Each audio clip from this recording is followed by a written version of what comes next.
much for clicking on the video. My name is Leah, and let's recap and review Real Housewives of New Jersey. This is season... Oh, girl, what season is it? Is it 13? I think it is season 13, episode 4. But if I'm wrong, the description bar will be right. The title will be right. But let's get into it. So the episode opens up where it left off, where you have the guys coming home from guys' night. It's like 2 o'clock in the morning. We are only seeing like video footage, like cell phone footage of the women like recording their husbands, and you could tell they was plastered. Like, I felt bad for Joe because Margaret was trying to talk to him, and I was like, Margaret, get away from him. He tired, girl. You know what it's like when you be drinking and your head is pounded, girl. Leave me alone. My body hurt. I'm dehydrated. Let me just sleep it off. So we then have two conversations going on at once, where we have Louis and Teresa at their home preparing for their housewarming, where they're calling it the love bubble. That stuff is so cheesy to me, and it makes me sick. Then you have Melissa and Joe at their house that they're building. And shout out to the person who told me that, like, girl, because I was ragging on the first episode. I was like, why would they move from that big house to this? And the person was like, girl, that's not their house. That's their rental property. They're still building. I said, okay, thank you. And I saw the house. There's this guy on TikTok who now has a series where he critiques Real Housewives homes because he's an interior designer, and Melissa's home is a mess. I'm sorry, y'all. It made sense when he said their house is a builder's house, not a architect's house who likes design, because the front of Joe's and Melissa's house doesn't make sense. Like, windows are not like lined up together. It's like you got a window here and a window here. Then they have too many roofs, and all the roofs are different sizes.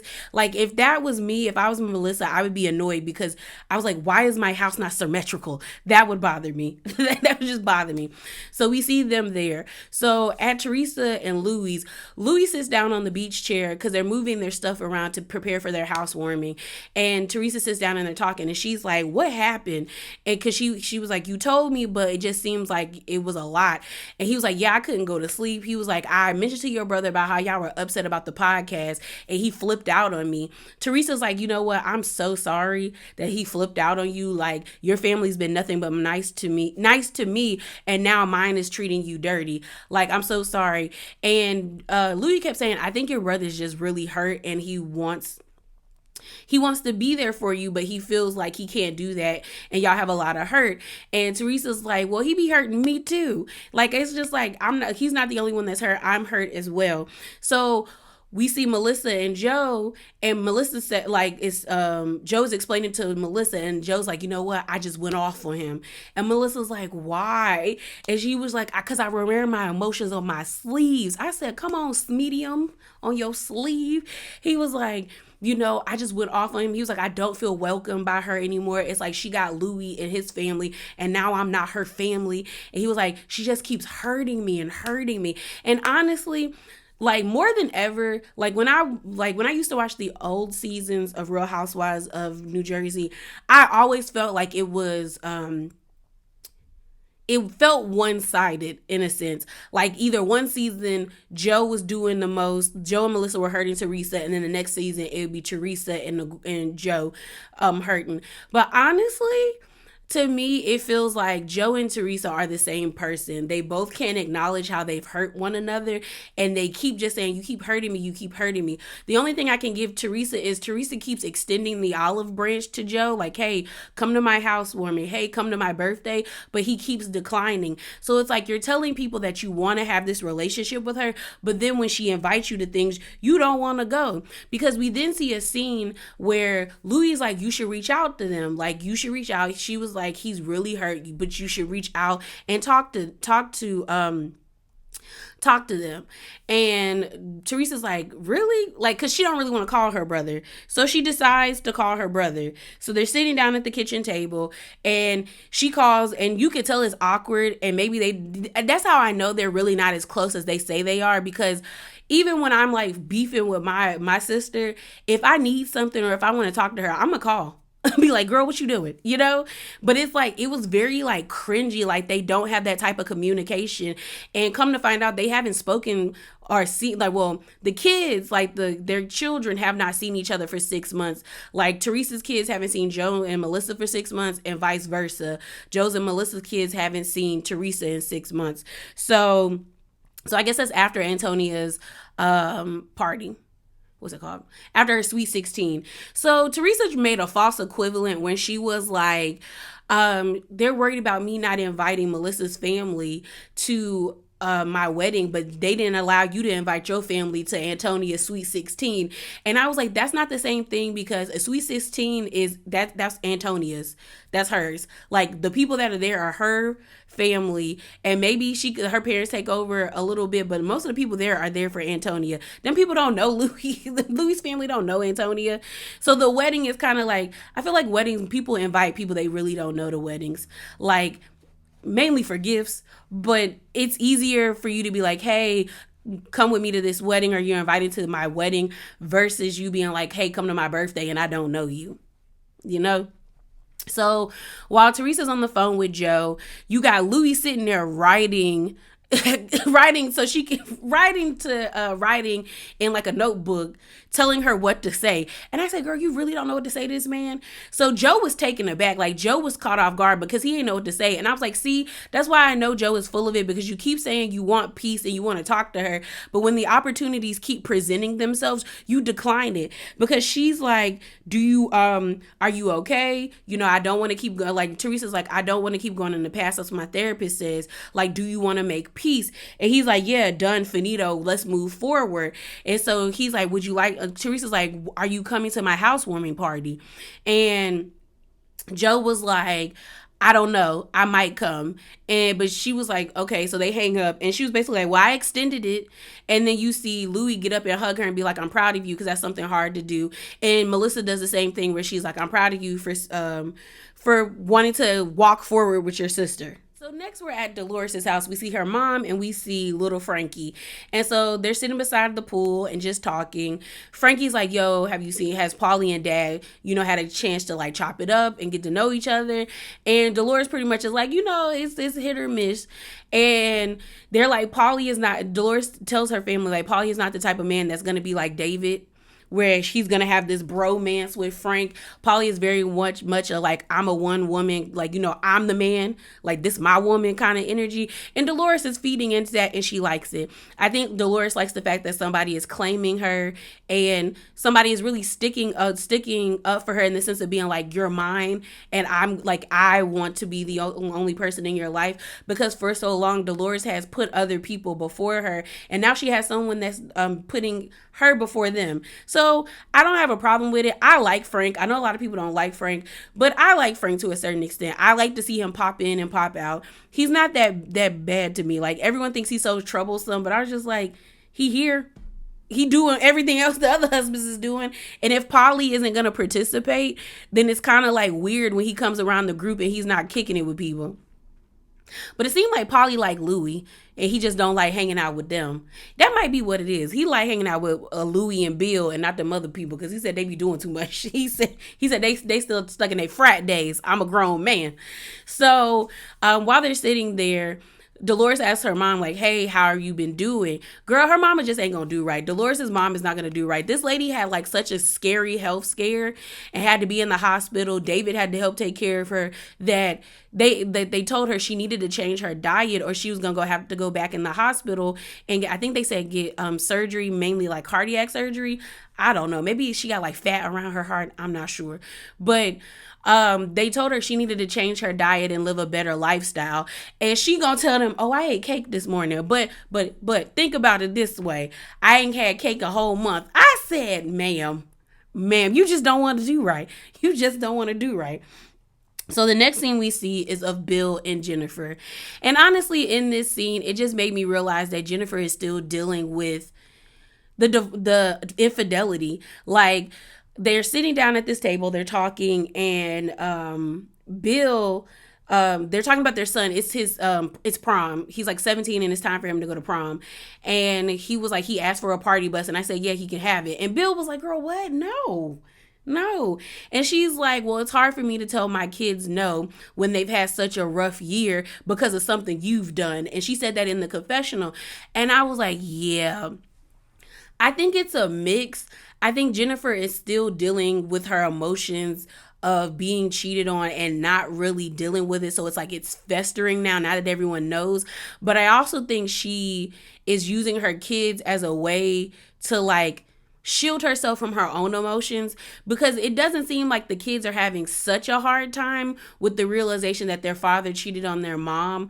I think she's using them as a way to like get back at Bill, but a way to shield from herself as well, to be like, putting it on her kids, like, my kids are having a hard time, my kids are not doing well, when it's like, no, Jennifer, you not doing well either. They then get on the context of like how he don't defend her. She pretty much told Bill, like, sometimes I need you to gas me up. Like, what's wrong? Is it gonna kill you to gas me up a few times?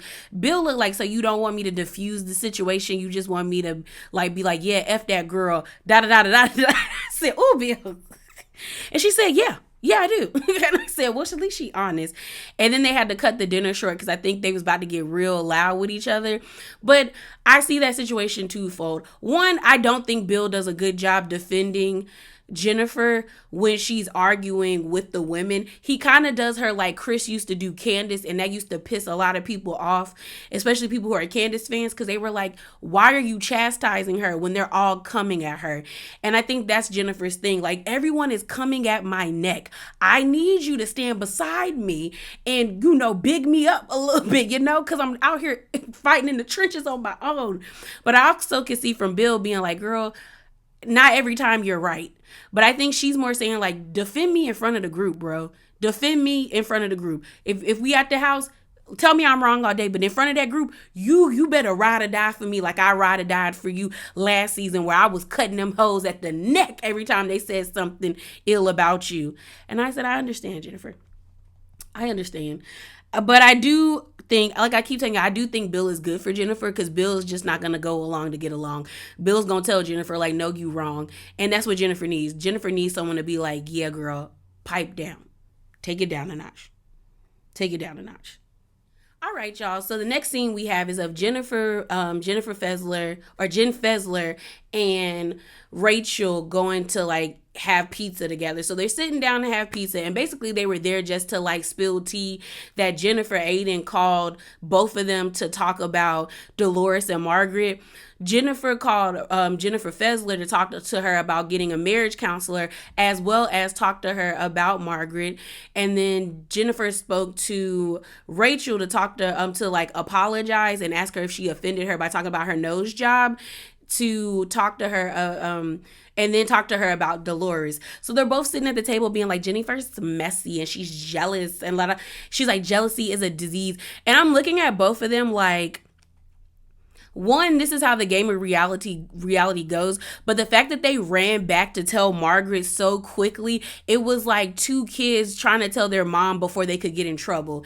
Because how long were y'all on that phone? Because if y'all were on that phone long enough to where y'all had that much dialogue, that means you were agreeing with half the stuff she said. Because I would doubt that Jennifer would just keep going on and on and on and on and on and on before somebody would be like, oh girl, yeah, like, or someone would add their input. So y'all were talking trash too. And even if she was, they all talk about each other. Last episode, we saw Melissa, Jackie, and Margaret meet up to talk about Danielle and Jennifer. So what is this? And honestly, it's coming off like y'all are trying to be Margaret's minions, because what was the reason for you to run back and tell her that quickly? Especially when I'm like, y'all got to play this game, this reality TV game. And I was like, just snitching doesn't make sense to me, especially this fast. Like, if you're going to snitch at an opportune time. This was just kind of lame to me. So we then see Dolores and Margaret at like, I guess like a plant shop, and they're looking for housewarming gifts for Teresa's housewarming party. So they decided to call Melissa and see how she's doing, because they were talking about what happened at boys' night. And Melissa's like, yeah, Joe is still pretty upset. He's like, he's tired of being hurt by his sister. And Dolores is like, only time will tell if y'all can move forward. Margaret's like, it hurts my heart. It hurts my heart. I said, girl, calm down, lady. Calm down. So I was like, okay, so we're getting this ball rolling before we get to the housewarming, because they were like, is Joe coming? And she's like, I don't know. And I'm like, why is it such a mystery for y'all to like, is he coming or is he not? Like, what is this? What is this? So we get to Teresa and Louie's house, and the house actually looks nice. The whole love bubble thing. Girl, I'm not talking to you, ma'am. The house actually looks really nice. Like with all the decorations, they had a lady dancing in the pool. They the girls were there. I think the only one that wasn't there was the youngest. I don't remember her name. But everyone was there in their nice outfits. They had cupcakes, they had a pasta station, they also had bartenders. And honestly, Louie and Teresa's house is actually really nice. Like the pool area, it's a really nice home. Like they purchased a really nice home together.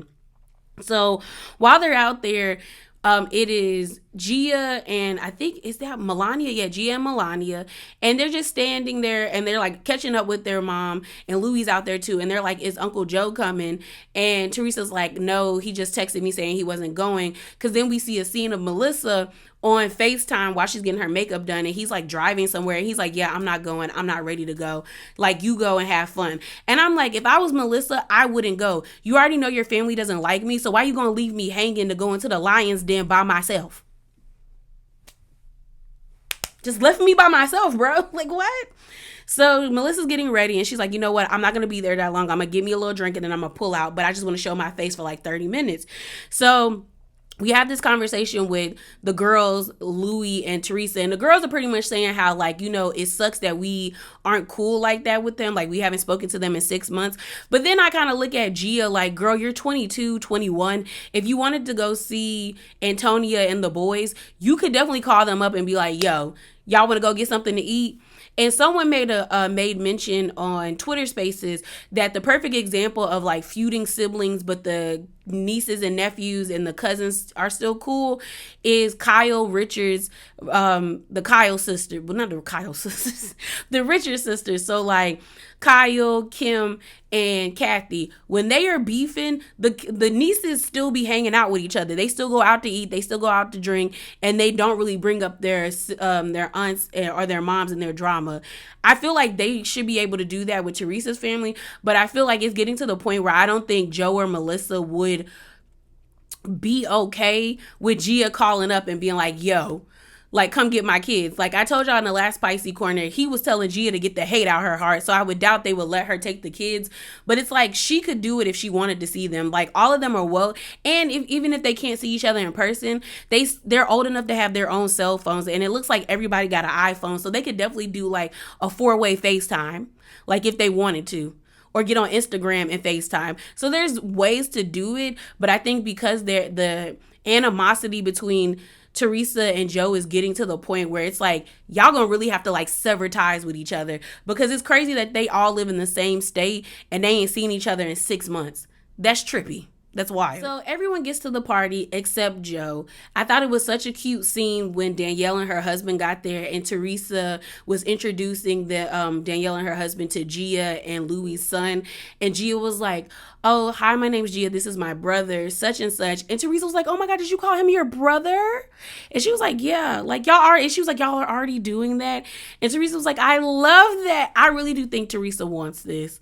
Like, I know a lot of people feel like, oh, Teresa's laying it on thick, but I think she really wants this, like, this family, like she's desperately craving. And I also think about, like, you know, her parents are dead.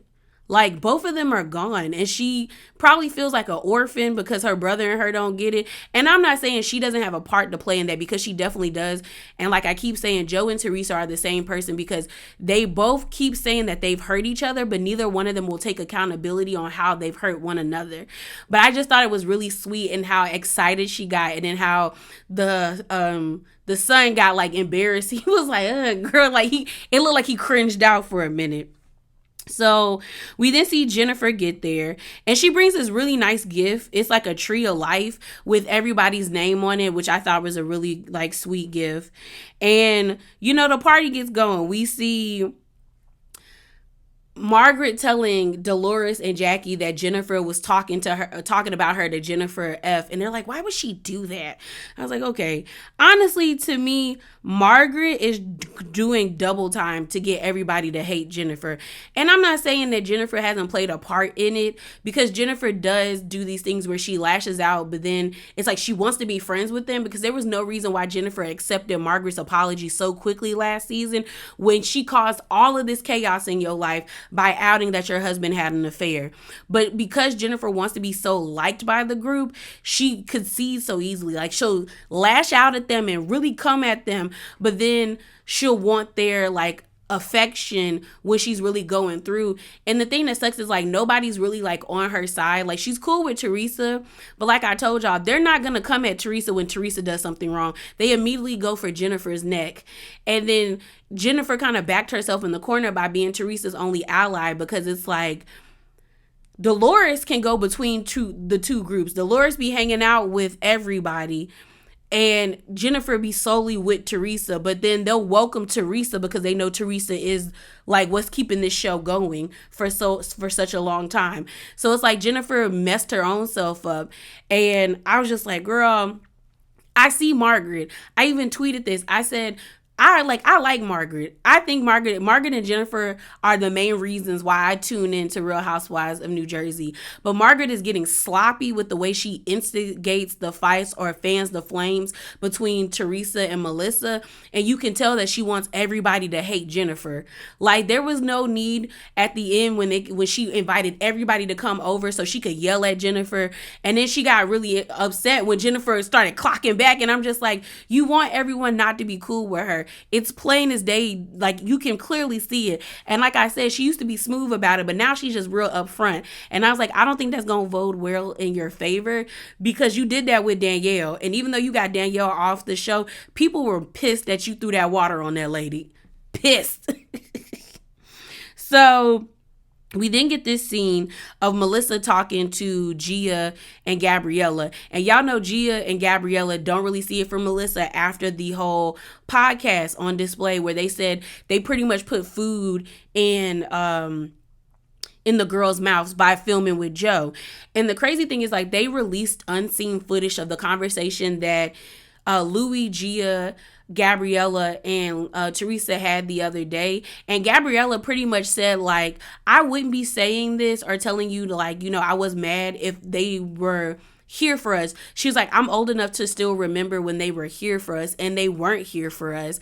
They only came around when the cameras were around. And then recently I saw an interview where Teresa said the only time she saw Joe while she was in prison was when he came, like when the cameras were involved. I think Melissa and Joe said what they said to dig at Teresa and Joe Giudice, but inadvertently you digged at your nieces because they were the ones who were experiencing that trauma.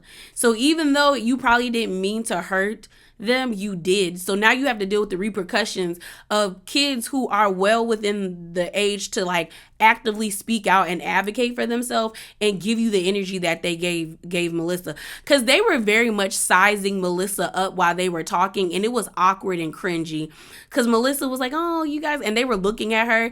Gabriella's face was like really like girl, what? And you had Gia like trying to be somewhat nice but still being passive aggressive.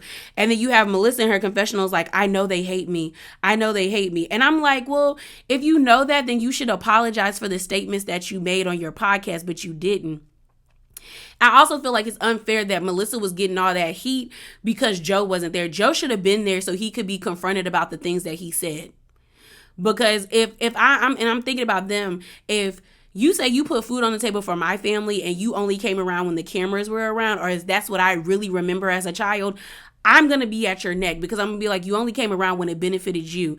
As well as that's your job. Your job was to take care of them. Like, you're their uncle. You weren't just supposed to leave them out here destitute and broke. Like, you were supposed to make sure they were fed and clothed because you would want the same done for you if your ass got locked up or couldn't have sustained.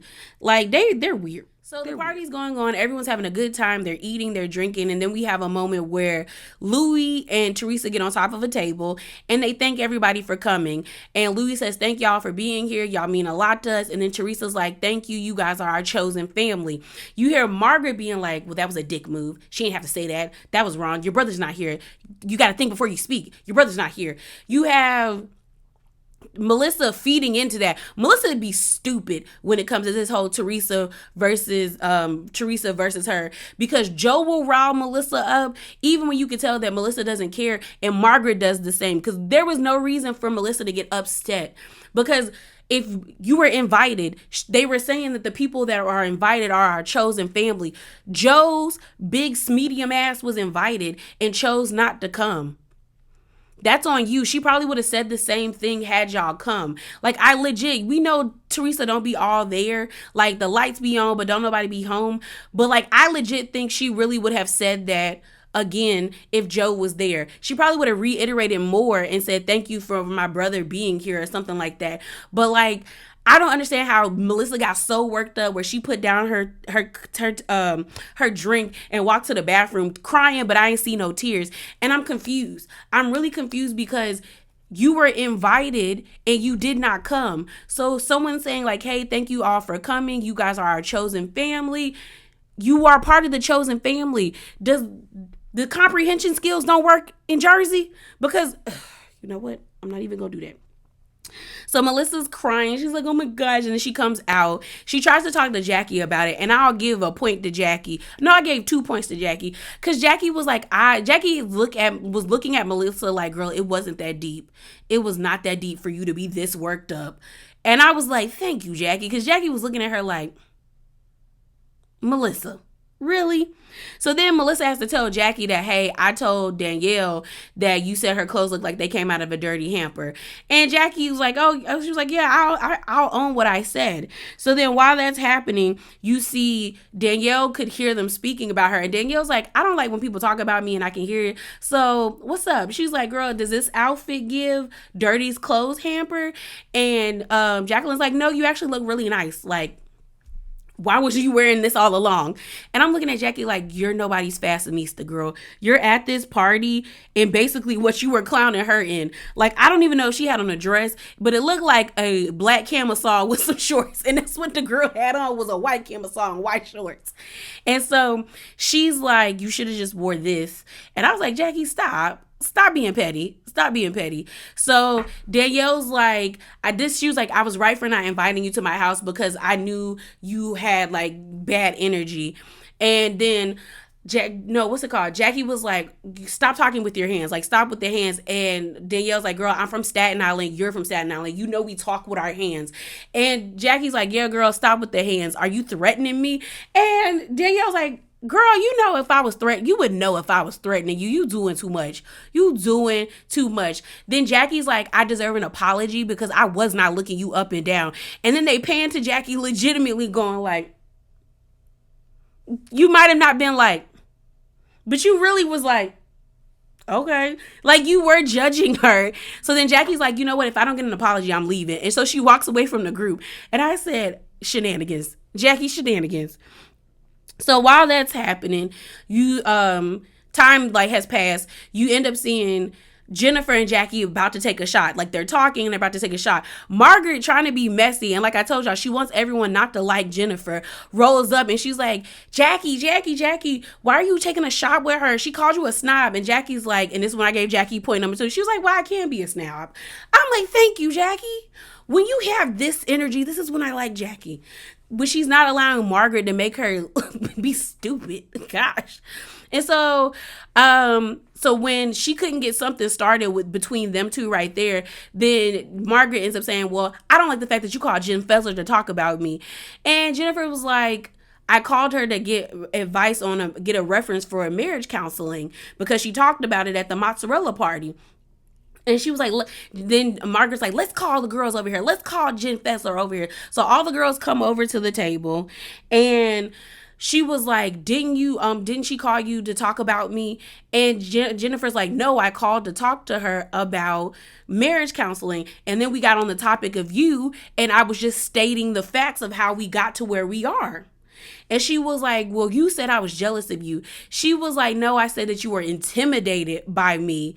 And she was like, Margaret's like, no, I'm not. No, I'm not. Like, and they started laughing. So then you got loud, like, girl. Rachel, I'm not seeing it for Rachel. I am not seeing it for Rachel. You got Rachel walking over there being like, well, you did it to me too. You called me to talk about Dolores. And Dolores like, you called her to talk about me, Jennifer?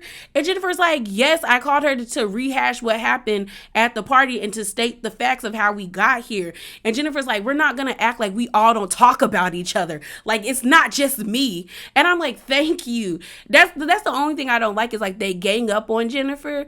And it's like, y'all all do the same thing Jennifer does. That's why Jennifer needs a friend other than Teresa. So then Teresa gets over there.